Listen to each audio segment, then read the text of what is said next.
बहुत सवाल ये है शुक्रिया आरजू, जी। ये बेले भारी क्यों पड़ता है पाकिस्तान पर? पाकिस्तान आर्मी तो बहुत दम भरती है, लेकिन काबू अब तक नहीं पा रही है। कलाई खुल चुकी एक बार फिर से दुनिया के सामने पाकिस्तान की। देखिए, इस तरह के ऑपरेशंस में टाइम तो लगता ही है, तो ये तो नहीं कहा जा सकता कि कलाई खुल गई है, लेकिन हाँ, कलाई उसमें ज़रूर खुल गई है कि जो कहा जाता है कि नंबर वन एजेंसी है, तो एजेंसी को पता क्यों नहीं लगा कि इस तरह का अटैक होने वाला था। तो पहले से इनको मालूम एजेंसी को होना पता क्या चाहिए। लगा? एजेंसी के तो लोग ही अंदर हाईजैक हो गए थे। तो आप ये देखिए ना कि क्यों इनको पता नहीं लगा, और बहुत देर के बाद इनको खबर हुई जब अटैक हो गया, जब हालात काबू से बाहर हो गए।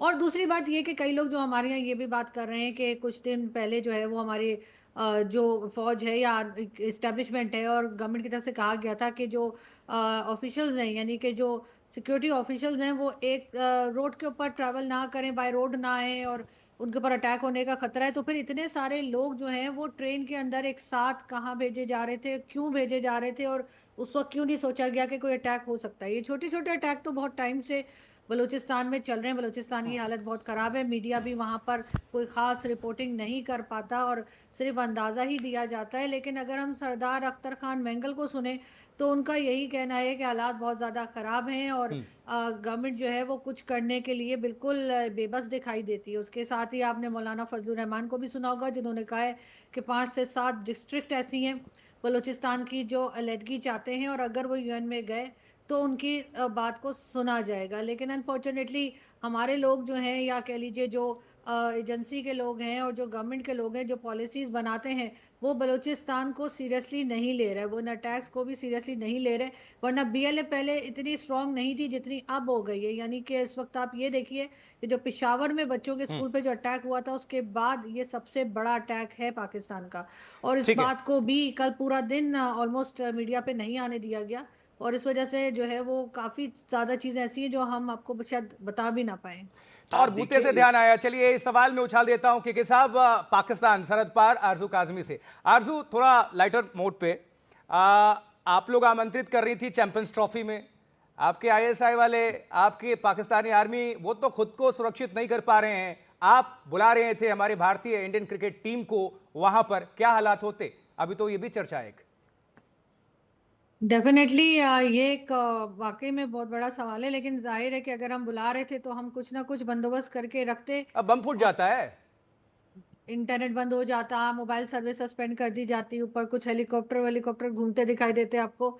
तो कुछ ना कुछ तो किया जाता जो यहाँ पर किया जाता है। लेकिन बात सारी ये क्या, जब मैं सुनती हूँ लोग बात करते हैं, और सेना साहब भी अक्सर कहते हैं कि सिंधु देश बनने की भी बात की जाती है, केपीके के लिए भी कहा जाता है कि वो भी अलग होना चाहते हैं, बलूचिस्तान के लिए भी आप बात कर रहे हैं कि वो भी अलग होना चाहते हैं। तो फिर क्या बच जाएगा? सिर्फ पंजाब। शायद इसीलिए कुछ टाइम पहले नवाज शरीफ साहब कह रहे थे कि पीआईए खरीद के उसका नाम पंजाब एयर रख देंगे। और जब लोगों ने ऑब्जेक्शन किया कि आप पंजाब एयर क्यों रख देंगे, तो मेरे ख्याल में उनके माइंड में यही कुछ चल रहा होगा कि सब लोग अलग अलग हो जाएंगे। लेकिन बहरहाल इस किस्म की जो प्रॉब्लम्स हैं वो पाकिस्तान फेस करता रहता है, लेकिन पॉलिसीज इनकी जो है वो ठीक नहीं है, और यही पॉलिसीज की वजह से ही हम ये सब कुछ भुगत रहे हैं और देख रहे हैं। लेकिन अनफॉर्चुनेटली मानने को ये तैयार नहीं है।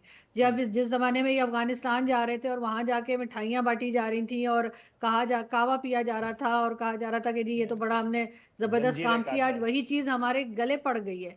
अब वही चीज हमें अचानक से बांग्लादेश से प्यार आ गया है हमें, और हाँ। हम आना जाना हमने बांग्लादेश में शुरू कर दिया है। अब देखें वहां से कब ये जिसे कहते हैं ना कि हमारी टेंशन कब शुरू होगी वहां से।